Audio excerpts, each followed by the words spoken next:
What would you do if you saw someone collapse right in front of you? Now imagine that person wore a uniform that once protected your freedom. This is exactly what happened last Tuesday at a gas station in Ohio, and what came next will restore your faith in humanity. Marcus Thompson had been standing outside the Speedway gas station for 3 hours. The cardboard sign in his weathered hands read, "Desert Storm Veteran, anything helps. God bless." The temperature hit 92 degrees that afternoon, and Marcus hadn't eaten in 2 days. He'd given his last $5 to another homeless man the night before, because that's who Marcus was, always putting others first, even when he had nothing.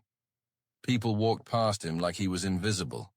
Some actually stepped around him to avoid eye contact. One woman even pulled her child closer, whispering something about those people. Marcus just smiled and nodded, the same way he did when bullets flew past him in Iraq 30 years ago. Dignity intact, even when the world tried to strip it away.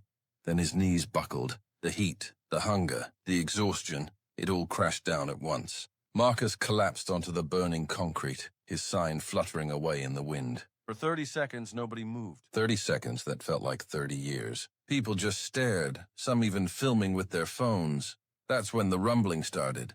Not thunder, something else. A convoy of 18-wheelers pulled into the gas station, one after another, surrounding the area like a protective wall. The lead driver, Big Mike they called him, jumped out and ran to Marcus. These truckers had been monitoring their CB radios when someone mentioned a veteran down at the Speedway.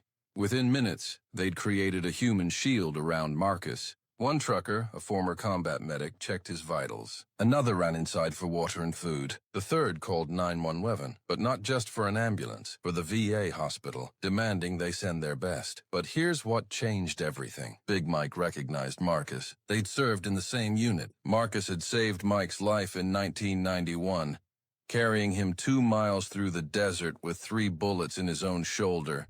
The truckers didn't just get Marcus medical help.